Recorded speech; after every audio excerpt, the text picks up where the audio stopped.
So on September 12th of last year, the last of my four grandparents died. My paternal grandmother. She was just a few days shy of her 92nd birthday. And I flew out west for her memorial service, a small town called Grandview, Washington, a sort of farming community where she had raised my father and my uncle and my two aunts. Now, Grandview is just about in the middle of the state, and it's basically equidistant between Seattle and Idaho geographically, but culturally, it's a lot closer to Idaho. One of the surreal things about that visit was that simultaneous with everything else that was going on, my dad was actually suing my uncle over the status of the Golladay family farm. And in order to understand that whole dispute, you kind of have to go all the way back to at least the waning days of the Nixon administration, spring of '74, when my grandfather died of cancer at the age of 56. Under the terms of his will, a trust was set up to provide for my grandma, and not to get too deep into the legal weeds, but the primary assets of it were my grandparents' bank accounts, the house that they grew up, or that they raised my father and his siblings in, and the Golladay family farm, where they grew grapes. And it was a magical place, by the way. The whole place, the air actually smelled like grapes all the time, if you can imagine that. And they would sell these grapes to big food industry behemoths like Welch's and Smucker's, but sadly not to the wine industry because my ancestors were teetotalers in keeping with their socially conservative views. Like I said, a lot closer to Idaho.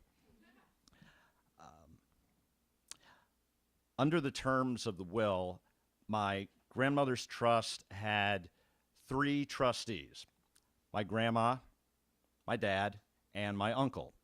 And you needed 2 out of 3 trustees to sign off on any kind of big decision, any big expenditure, major sale of assets, any big ticket transaction. Now, it's probably helpful at this point to explain how my dad and my uncle had taken very divergent life paths. My dad went off to college, got a PhD in economics from Northwestern, started his career as a junior professor at the University of Wisconsin, and that's where he was when my grandfather died. He had a wife and 2 little boys, one of whom you see standing talking before you right now, and he was about to leave Madison to move even farther from the farm to Washington, D.C. to start a job with the World Bank.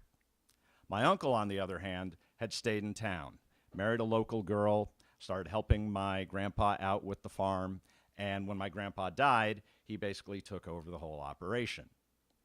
Now, because you just needed 2 out of 3 trustees to sign off on stuff, my uncle was basically able to call all the shots in terms of how this trust was managed.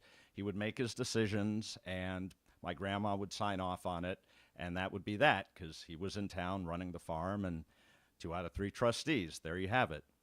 And this wasn't a problem initially, but it became a problem, because as pretty much anyone who's at all familiar with the music of Willie Nelson, Neil Young, or John Mellencamp knows, small family farms in this country have had kind of a rough go of it over the last 30 years or so. And unfortunately, the Golladay family farm has been no exception. My uncle has dealt with this by basically robbing Peter to pay Paul. In his mind, the family farm, plus other farming operations that he's taken on independently because he wanted to expand, plus his whole household finances, plus my grandma's bank account and house, were all really just part of one big happy account that he called the family.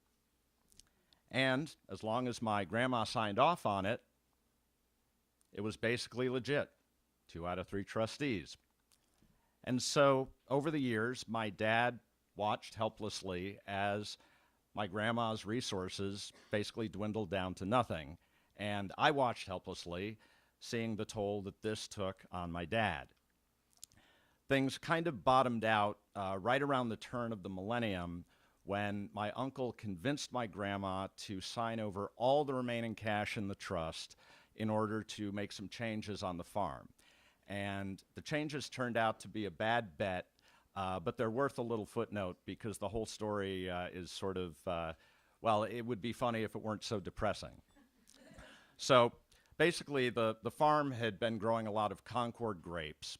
And right around the millennium, this was right when pomegranate became like a thing, right? Because it was so high in antioxidants and all this kind of stuff. Well, Concord grapes are very high in antioxidants.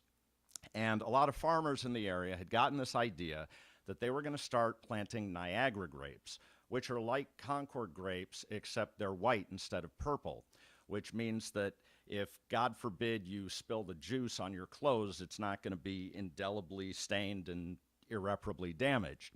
Sounded like a pretty cool idea. But it wasn't until all these farmers, including my uncle, had planted all these Niagara grapes that somebody figured out that that deep purple pigment that stains your clothes, that's where all the antioxidants are. Don't!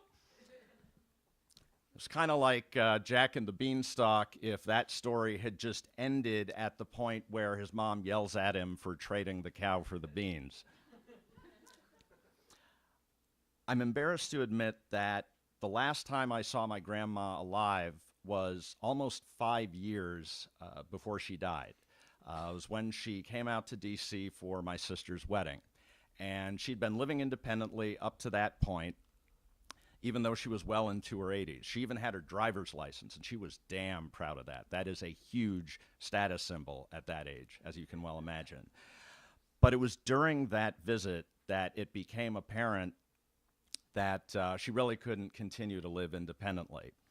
A bunch of us were all gathered in my parents' living room, and including my uncle, who was also out there for the wedding, and my grandma dozed off in an armchair. And when she woke up, she was convinced that she was in her living room in Grandview, but she was really alarmed because it looked completely different. And we tried to explain to her, no, you're actually in D.C., and that's why it looks different. And she wouldn't believe us. And she was actually angry at my dad and my uncle for switching out all the furniture without consulting her. It's like, sorry, Grandma, 2 out of 3 trustees, deal with it. We thought she'd had a stroke. It turns out she hadn't had a stroke. It was just basic garden variety dementia, plus some prescription drug reactions.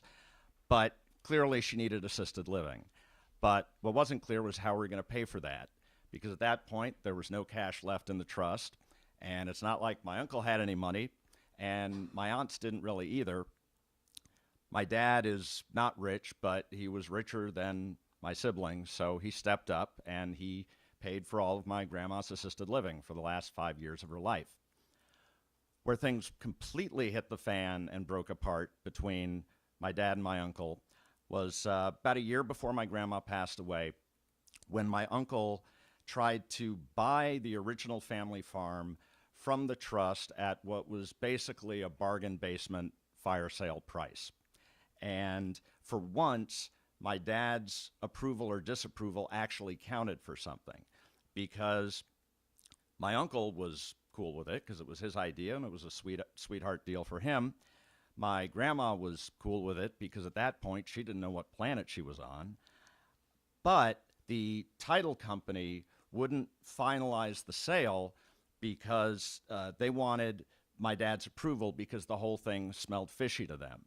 And my dad was like, you think? So not only did he not approve the transaction, he basically finally flipped over the monopoly board. And he went to court to have both my uncle and my grandma declared incapable of managing the trust. And that case was still ongoing right up until the point when my grandma died. And for better or for worse, she was at least so out of it those last several months that I don't think she was really aware that her two sons were fighting. Now that she's dead, the trust as such doesn't really exist. It's just an estate, and all that's left is to figure out how to divide up the estate. My dad's comfortable. He doesn't need anything. He'd like to have some of the money that he paid for the assisted living reimbursed, but it's not going to break him. Mainly, he wants to give something to one of my aunts who's had a really tough divorce and a really tough recession and really needs something that she can start afresh with. In closing, one goofy little kind of side note to this whole story is that after the memorial, I became friends on Facebook with my uncle's two sons. And all of our interaction has basically been pretty friendly.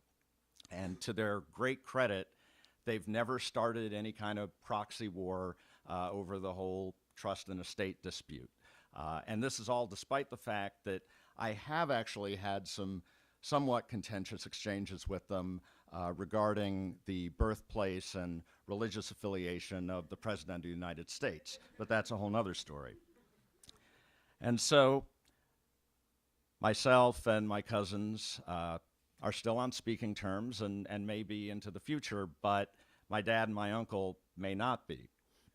And for all his shenanigans, my uncle has at least managed to keep all the farming properties out of foreclosure. So the Golladay family farm does endure, but my grandma is gone, and so is the trust in more ways than one. Thanks.